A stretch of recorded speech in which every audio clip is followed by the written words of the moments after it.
Bonjour à tous et bienvenue sur Crypto Flash, la chaîne de l'actualité crypto. Aujourd'hui nous allons parler de Ripple et de la SEC, du G20, de JP Morgan et des crypto-monnaies, de Nance DAO, d'Ethereum et de plein d'autres choses. Tous les jours je vous donne le meilleur de l'actualité crypto. N'hésitez pas à vous abonner, activer la cloche pour ne rien rater. Le cours des crypto-monnaies aujourd'hui c'est stable, moins 0%, on va passer rapidement. Et avant de commencer les news, une pensée au peuple marocain suite au terrible tremblement de terre qui a eu lieu hier. Je sais qu'il y a pas mal de personnes du Maroc qui regardent la chaîne. Alors on va commencer par Ripple et la SEC. Il y a toujours ce combat qui veut pas se terminer entre Ripple et la SEC. Ripple traite la SEC d'hypocrite dans les dernières déclarations de la SEC. Pourquoi la SEC veut faire appel, Ripple est en train de bloquer l'appel de la SEC et bref, il y a plein de déclarations sur le sujet. La SEC dit qu'ils ont besoin de faire appel pour clarifier les règles, mais il y a quelques temps ils disaient que les règles étaient déjà claires.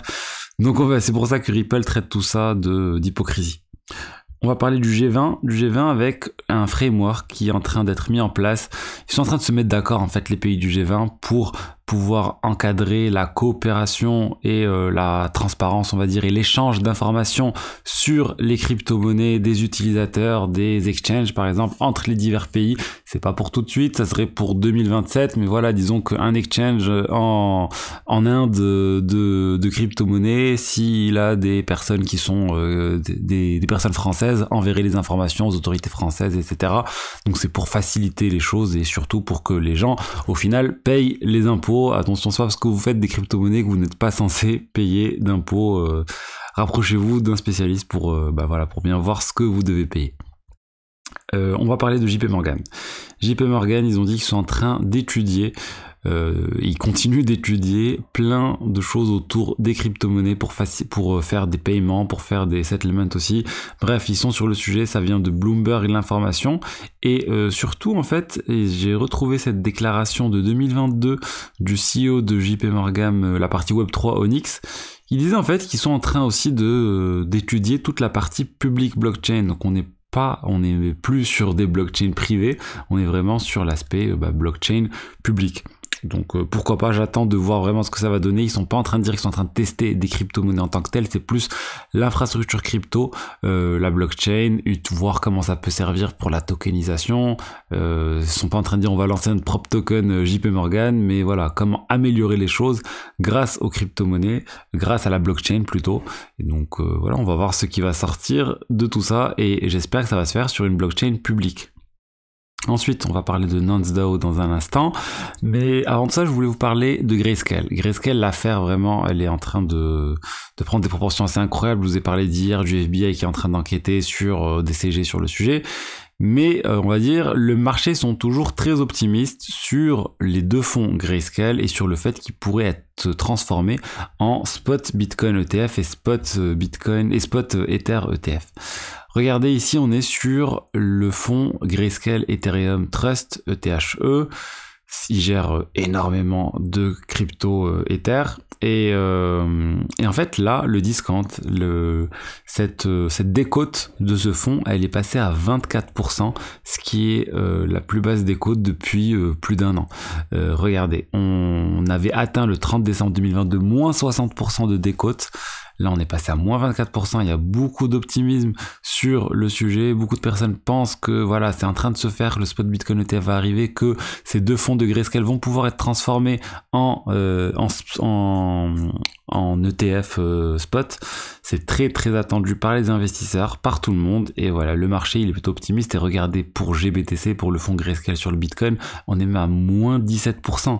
C'est énorme, vraiment. Le fait que BlackRock soit arrivé sur le marché, ça a fait passer la décote de 44% à moins 17%. Il y avait un gros coup à jouer sur le sujet.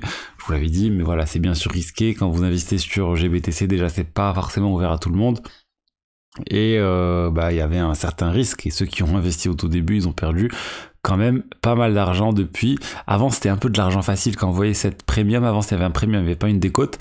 C'était vraiment très facile. Il suffisait d'avoir beaucoup de bitcoins, de les envoyer sur GBTC. C'était bloqué pendant 6 mois. Et après, vous pouvez revendre les tokens GBTC, enfin les actions, les parts dans le fonds pour un premium conséquent de 22%, 40% selon le moment où ça a eu lieu. Et il y a plein de sociétés qui ont gagné énormément d'argent comme ça, mais qui ont ensuite perdu quand le premium s'est transformé en décote. En discount. Alors, on va parler maintenant de Nance DAO. Est-ce que vous connaissez ce projet NFT qui est vraiment très intéressant? Il existe depuis un certain temps et surtout c'est un NFT par jour qui est minté de manière complètement, on va dire, aléatoire sur la blockchain.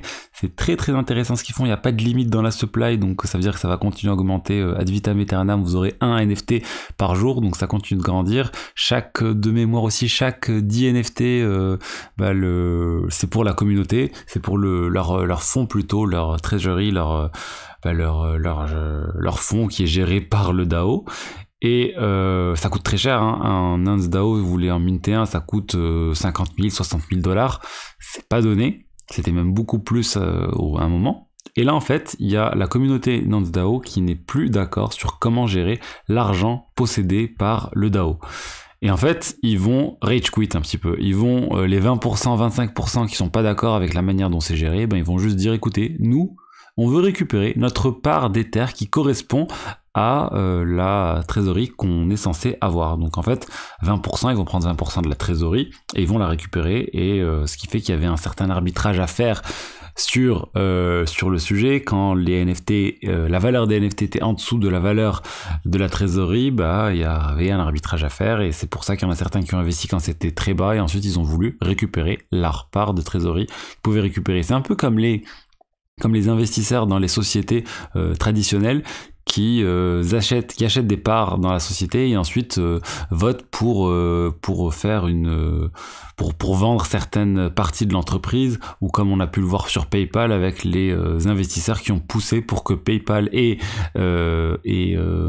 eBay se séparent, plutôt les investisseurs dans eBay qui ont poussé à ce que PayPal et eBay se séparent, et il y a eu l'introduction en bourse de PayPal et ça a généré beaucoup d'argent pour les investisseurs, et c'est quelque chose de similaire qu'on est en train de voir ici. C'est un peu la réplication de cette partie de la finance classique. Ensuite, on va parler de Kraken. Kraken, pourquoi je vous en parle? Parce qu'ils sont en train d'introduire petit à petit la possibilité de déposer de l'argent grâce à PayPal. C'est au Royaume-Uni et en Europe, ça facilite les choses, on va dire. Vous n'avez pas besoin de passer par des virements bancaires, vous faites ça directement via votre compte PayPal. Il y a certaines personnes qui ne sont pas très à l'aise pour faire ça via virement bancaire. Donc PayPal, ça peut être une solution. Attention, il y a plus de frais, il y a au moins 2,4% de frais, plus les autres frais associés. Personnellement, moi, quand je fais des dépôts, j'utilise plus les virements SEPA. C'est instantané. Je sais que sur Coinbase, ça marche vraiment très bien. C'est instantané, ça coûte rien, et voilà, c'est mieux limite qu'un virement PayPal, mais je sais qu'il y a certaines personnes qui préfèrent ça, et tant mieux, on va dire.